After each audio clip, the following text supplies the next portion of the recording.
السلام علیکم ورحمۃ اللہ وبرکاتہ۔ الحمدللہ والصلاة والسلام علی رسول اللہ وبعد۔ محترم جناب سامعین کرام، قرب قیامت ہے اور ہر شخص اسلام کے خلاف آوازیں کس رہا ہے، اسلامی احکامات کو پامال کرنے پہ لگا ہوا ہے، نبی پاک صلی اللہ علیہ وسلم کے فرمان کو پس پش ڈال رہا ہے، نظر انداز کر رہا ہے، تو آپ کیا کہیں گی یہ گستاخ رسول ہے یا نہیں؟ اگر بیٹا باپ کی بات کا انکار کرے، اس کو نہ مانے اور اس کے خلاف عمل کرے، اس کے خلاف ورزی کرے، تو آپ کہتے ہیں کہ جی یہ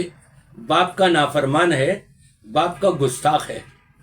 جو نبی پاک صلی اللہ علیہ وسلم کے حکم کو، فیصلے کو اس طور پر پس پش ڈالے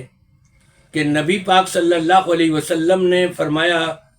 من کان منکم یؤمن باللہ والیوم الآخر فلیکرم ضیفہ، تم میں سے جو بھی اللہ پر اور یوم آخرت پر ایمان رکھتا ہے، اس کو چاہیے کہ وہ اپنے مہمان کی تکریم کرے، عزت کرے، احترام کرے۔ اور یہ ٹی وی اینکر مبشر لقمان، اس کی زبان آپ دیکھیں کہ کیسی استعمال کر رہا ہے۔ ڈاکٹر ذاکر نائک صاحب تشریف لائے، دنیا نے اس کو ویلکم کیا، یہاں تک کہ جو پہلے اس کے خلاف ہوا کرتے تھے وہ سب اس کی محفلوں میں شریک ہوئے، اس کی محفلوں کو رونق بخشی اور اس کو خوش آمدید کہا، ویلکم کیا ہے۔ لیکن یہ اینکر اللہ کی طرف سے اگر پکڑ آ گئی نا تو اس کی زبان گدی پہ نکلتی ہوئی نظر آئے گی۔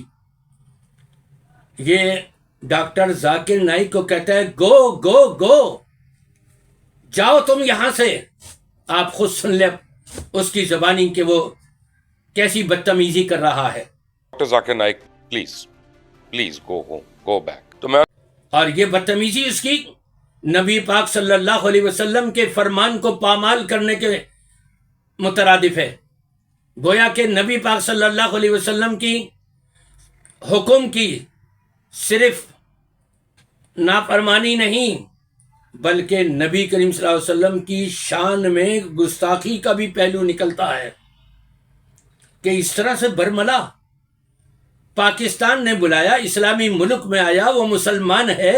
اسلامی دعوت و تبلیغ کے لیے آیا ہے، اور یہاں آ کر کے اس نے یہاں جو کچھ سکھایا ہے وہ بڑے بڑے مولوی نہیں سکھا سکے۔ بڑے بڑے مولویوں کے پاس عورتیں آتی ہیں دم کرانے کے لیے، وہ ان کے سر پر ہاتھ پھیرتے ہیں، وہ ان کے جسم پر ہاتھ پھیرتے ہیں، لیکن آپ نے دیکھا کہ ڈاکٹر ذاکر نائک،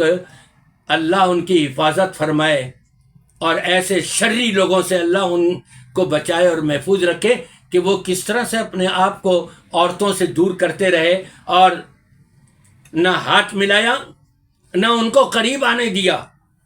لیکن یہ آج کل کے اینکر تو ان کے اندر تو بدماشیاں چھائی ہوئی ہوتی ہیں نا، یہ پھر اینکر